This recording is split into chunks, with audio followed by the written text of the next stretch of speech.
I mean, militarily, we've wiped them out. They have no military left. It's all the Navy's at the bottom of the sea. The Air Force is never going to fly again. That's all they have to do. Just say, we give up. But their economy is really in trouble. Iran जंग में अपने मकासद तकरीबन हासिल कर चुके Iran के पास missile बनाने की सलाहियत बहुत कम रह गई। 82% मिसाइल तबाह कर दिए, ईरान की फिजाइया का खात्मा कर दिया, ईरानी मैशत भी तबाह कर दी। अब ईरान को हार मानना होगी। हम दोबारा बिला मकसद 18 घंटे का सफर नहीं करेंगे।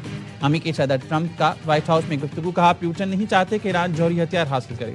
पुतिन ईरान के यूरेनियम अफजदगी के मामले पर फिक्रमंद है। रूसी सदर ईरान की मदद करना चाहते हैं।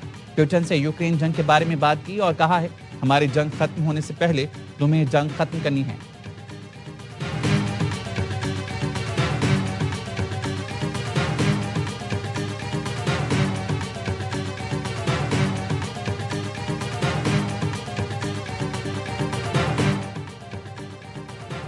अमेरिका के सदर डोनाल्ड ट्रंप ने मुज़ाकरात से मुतल्लिक ईरान की तजावीज़ मुस्तरद कर दी। एटमी प्रोग्राम खत्म करने तक ईरान की नाकाबंदी जारी रखने का ऐलान। एक्सियोस ने इंटरव्यू में बताया, अमेरिकी नाकाबंदी से ईरान का शदीद दम घुट रहा है। ये नाकाबंदी ईरान पर बमबारी से ज्यादा मौसर है। मुआहदे पर राजी होने तक ईरान की नाकाबंदी जारी रहेगी। ईरान से ऐसा मुआहदा चाहते हैं जिसमें एटमी प्रोग्राम पर अमेरिका खदशात दूर हों। सदर ट्रंप ने ऑयल कंपनीज के हुकाम से मुलाकात की और नाकाबंदी में तौसी पर तबादला ख्याल किया। व्हाइट हाउस हुकाम ने बताया, ईरान की नाकाबंदी कई माह तक बरकरार रह सकती है। रॉयटर्स का कहना था, नाकाबंदी में तौसी ईरान को मुआहदों पर मजबूर करने की हिकमत अमली है।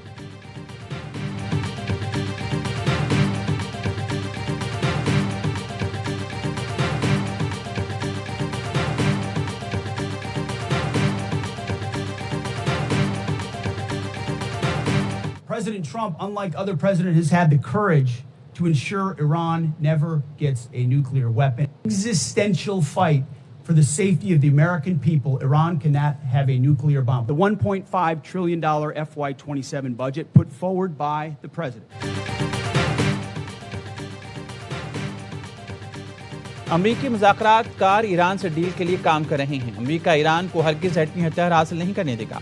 सदर ट्रंप यकीनी बना रहे हैं कि ईरान के पास एटमी हथियार ना हो। अमेरिकी वज़ीर जंग की कांग्रेस की आर्म सर्विसेज कमेटी में पेशी पर बयान। कहा, ईरान से जंग को अभी सिर्फ 2 माह हुए हैं। ये बका की जंग है। व्हाइट हाउस के दिफाई बजट में इजाफे की दरख्वास्त की भरपूर हिमायत करता हूँ। सदर ट्रंप ने हमें $1.5 खरब का बजट दिया है। Chairman joint chief of staff ने भी ईरान के खिलाफ ऑपरेशन एपेक फ्यूरी पर ब्रीफिंग दी।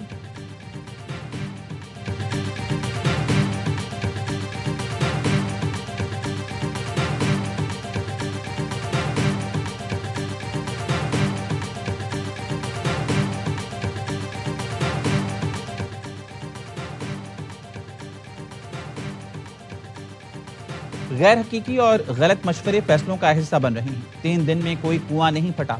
अगले 30 दिन भी तेल के कुओं से पैदावार जारी रहेगी। ईरानी स्पीकर बाकर कालिबाफ का अमेरिकी हिकमत अमली पर सख्त रद्दअमल।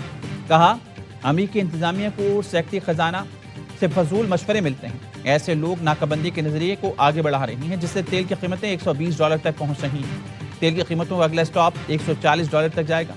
इससे पहले सदर ट्रंप के बयान पर रद्दअमल देते हुए स्पीकर कालिबाफ का कहना था, ट्रंप इक़्तिसादी दबाव दाखिली तनाज़ात को हवा देकर ईरान को मुआहदे पर मजबूर करना चाहते हैं। दुश्मन का मंसूबा है मुहाशरे और मीडिया के जरिए ईरान को अंदर से कमजोर किया जाए। ईरानी अवाम जान लें, दुश्मन की नई चाल का तोड़ हमारी हम आहंगी बरकरार रखने में है। जो भी इख्तलाफात को हवा दे वो दुश्मन के झंडे पर चल रहा है।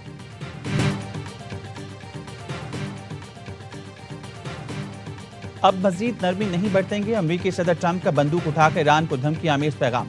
तो सोशल पर अपनी एआई तस्वीर शेयर करके लिखा, ईरान अपने मामला दुरुस्त अंदाज में संभालने में नाकाम।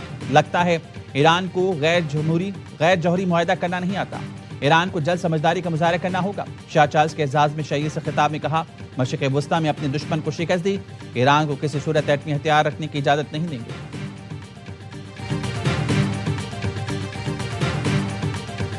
सदर पुतिन और अमेरिकी सदर डोनाल्ड ट्रंप के दरमियान राब्ता। दोनों रहनुमाओं में ईरान और मशरिक़ वस्ता की सूरत हाल पर तबादला ख्याल। 1.5 घंटे तक जारी रहने वाली फोन कॉल में ईरान और खित्ते की सूरत हाल पर तफसीली तबादला ख्याल हुआ। रूसी मीडिया का कहना था, रूसी सदर ने अमेरिकी सदर को ईरान के जौहरी प्रोग्राम की तजावीज़ पेश की। पुतिन ने कहा, मॉस्को ईरान के खिलाफ किसी भी अमेरिकी ज़मीनी कार्रवाई को खतरनाक पेशरफ समझता है।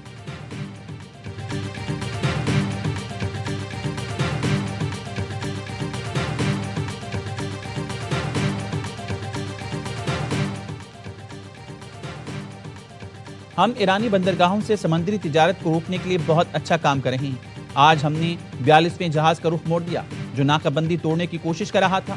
अमेरिकी सेंट्रल कमांड के कमांडर एडमिरल ब्रैड कूपर का बयान कहा, इस वक्त 41 टैंकर्स में 69 मिलियन बैरल तेल मौजूद है जिसे ईरान फरोख्त नहीं कर सका। पाबंदियों ने ईरानी हुकूमत को $6 बिलियन से ज्यादा हासिल करने से रोक दिया। ईरान पर पाबंदियां बहुत मौसर और नाकाबंदी जारी है।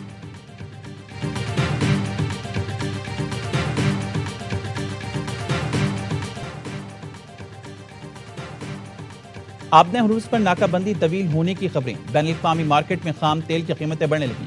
लंदन ब्रांड खाम तेल महंगा होकर $118 फी बैरल का हो गया। अमेरिकी वेस्ट टेक्सास खाम तेल की कीमत बढ़कर $105 फी बैरल हो गई।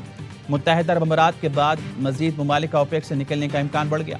रूसी मीडिया ने साबिक अमाराती सफारतकार का हवाला देते हुए बताया कई ममालिक ओपेक छोड़ने पर गौर कर रहे हैं।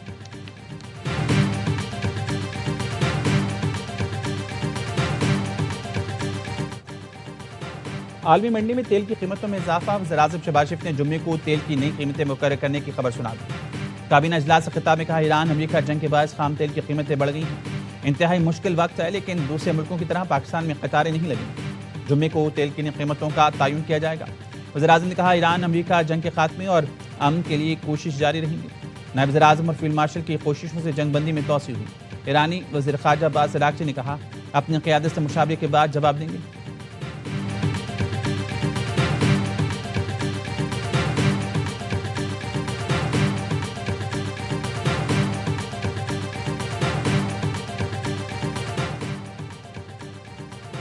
इसाकडार का बरतानवी वज़ीर ख़ारजा योवेट कूपर से टेलीफोनिक राब्ता। दोनों रहनुमाओं के दरमियान खित्ते की सूरत हाल पर तबादला ख्याल। बरतानवी वज़ीर ख़ारजा ने खित्ते में अमन के लिए पाकिस्तान की मुसलसल कोशिशों को सराहा। पाकिस्तान के तामीरी किरदार मुसलसल सिफारती राब्तों को काबिल तहसीन करार दिया। नायब वज़ीर-ए-आज़म इसाकडार से सऊदी सफ़ीर की मुलाकात, इलाकाई सूरत हाल और पेशरफ्त पर तबादला ख्याल। इसाकडार ने खित्ते में अमन और इस्तेहकाम के लिए मुज़ाकरात और राब्तों की अहमियत पर जोर दिया। पाकिस्तान की सिफारती कोशिशों पर सऊदी अरब की हिमायत पर इजहार तशक्कुर।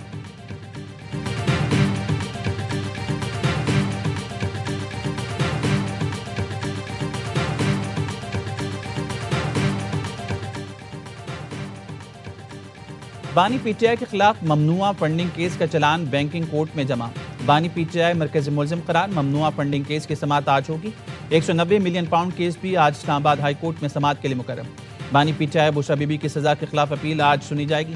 चीफ जस्टिस सरफराज डोगर और जस्टिस मोहम्मद आसिफ केस की समाअत करेंगे। इससे कबल यह केस 22 अप्रैल को समाअत के लिए मुकर्रर किया गया था।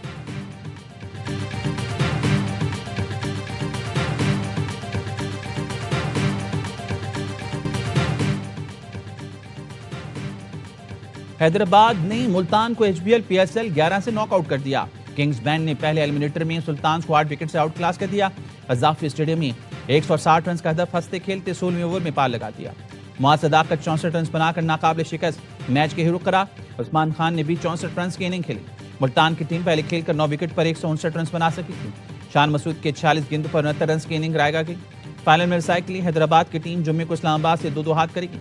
इवेंट के तमाम मैच स्पोर्ट्स पर बराह रास्त दिखाए जा रहे हैं।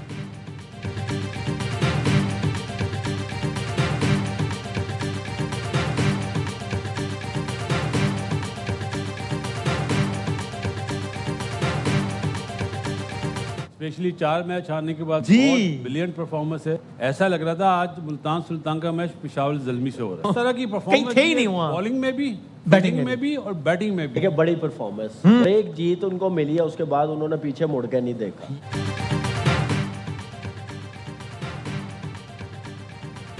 शुरू के 4 मैच हारने के बावजूद हैदराबाद ने शानदार परफॉर्मेंस दी। ऐसा लग रहा था हैदराबाद का मुकाबला मुल्तान सुल्तान से नहीं पिशावर ज़ल्मी से हो रहा है। साबिक स्टार क्रिकेटर्स का हरलम्हा पुरजोश में तज़किया। बासित अली कहते हैं, बैटिंग हो या बॉलिंग, हैदराबाद ने वाकई कमाल कर दिखाया। रिजवान ने कहा, हैदराबाद जीत की मुस्तहक नहीं, आज अपनी जबरदस्त परफॉर्मेंस से जवाब दे दिया। कामरान अकमल ने कहा, एक जीत के बाद हैदराबाद ने पलट कर नहीं देखा, टॉप क्लास परफॉर्मेंस दी। ऐसी टीमें बड़ी खतरनाक होती हैं। अदाकार असद सिद्दीकी बने मेहमान, सामना किया मासूमाना सवालात का। खेला दिलचस्प खेल, मुस्तफ़ा चौधरी ने रूप धारा, ख्वाजा आसिफ का और आदि के साथ सबको हंसाया।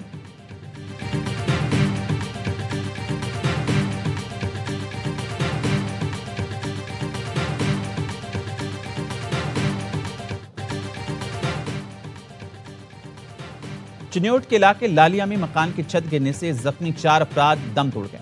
रेस्क्यू हुकाम के मुताबिक छत गिरने से जख्मी मां, बाप, 2 बेटों और बहू को अस्पताल मुंतकिल किया गया था।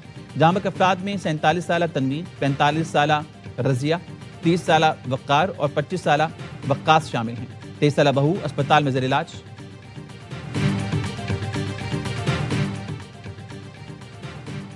शहदाद कोर्ट में शक की बुनियाद पर दोहरे कत्ल की वारदात मुलजिम राशिद जमाली ने बीवी और एक शख्स को फायरिंग करके मौत की घाट उतार दिया। मक़तूलीन में 25 साल नसीबा और 28 साल जावेद शामिल है। मुलजिम मौके से फरार, लाशें तालका हेडक्वार्टर अस्पताल मुंतकिल।